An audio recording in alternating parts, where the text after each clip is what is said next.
Tu viu os R$150 que tava no bolso da minha bermuda?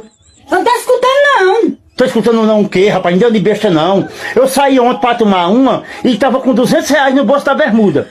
Paguei a conta, R$50 da conta eu paguei. E vim de lá direto pra casa. Sobrou R$150. E eu fui olhar no bolso da bermuda ainda agora e não tá lá.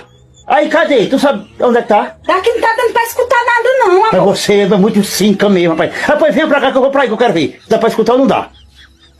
Pronto. Fale agora que eu quero ver. Você é muito espertinha. Eu quero ver se agora vai dar pra escutar. Eu não sei como é que a pessoa tá bem pertinho da pessoa e não dá pra escutar. Fale que eu quero ver. Por mais baixo que você falar, eu vou escutar. Fale. Aquela mensagem que mandaram no seu WhatsApp, que eu vi hoje de manhã enquanto você tava dormindo, dizendo assim: meu amor, depois a gente conversa.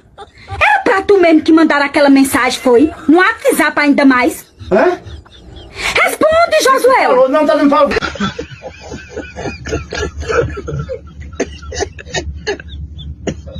Tava